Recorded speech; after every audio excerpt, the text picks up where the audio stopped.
Bonjour, je corrige le dernier exercice du TD17. Exercice 10 du TD17. Donc on vous pose juste une question toute simple. Il faut expliquer pourquoi l'interfrange en bas de la figure est plus importante que l'interfrange en haut de la figure. Donc la manip, je la décris rapidement. Vous prenez des molécules assez grosses, hein, c'est C48H26, donc c'est une grosse molécule.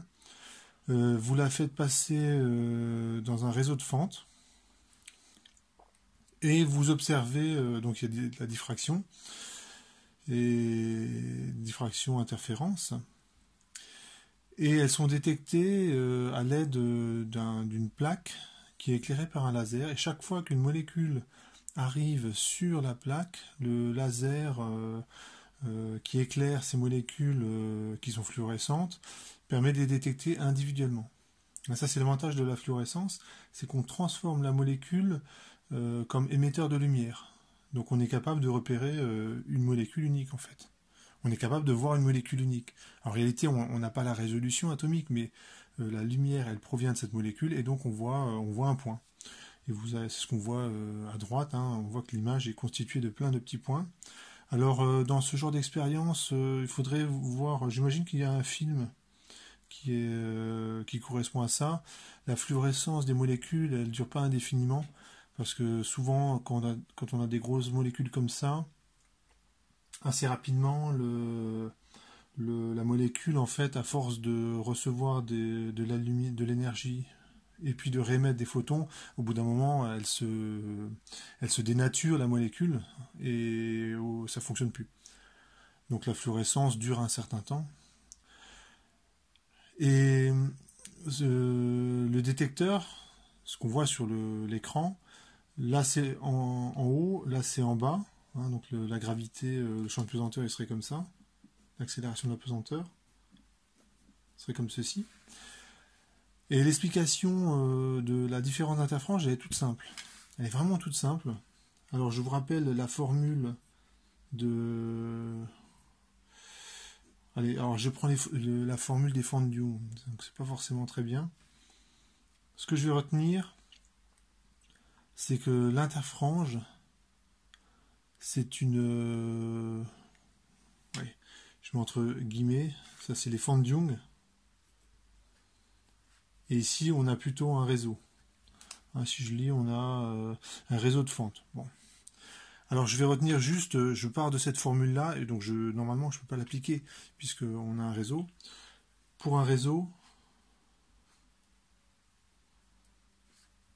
on a l'interfrange qui est proportionnelle à lambda.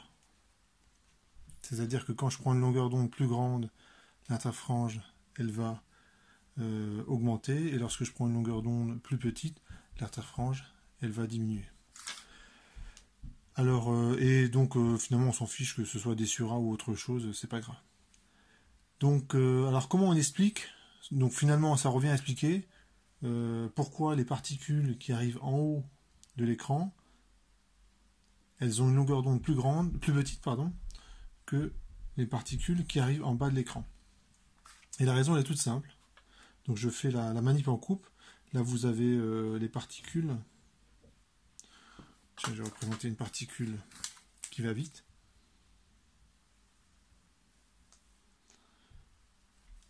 Alors vous avez remarqué que j'ai légèrement bombé la trajectoire.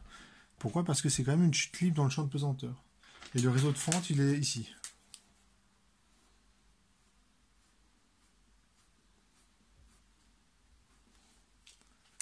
Et là, vous avez le capteur, ici.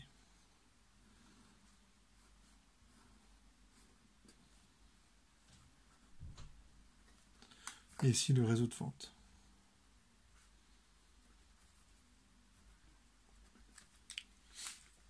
Et j'ai également représenté, disons en bleu, ouais, en bleu. Non, excusez-moi, en bleu. Je vais prendre une autre couleur. Et j'ai représenté une molécule qui, au contraire, va beaucoup plus lentement.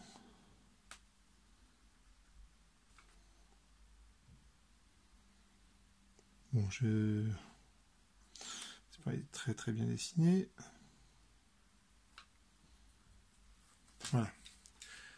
Donc ce qui va se passer pour la molécule qui va plus lentement, elle descend un peu plus que la particule qui va vite.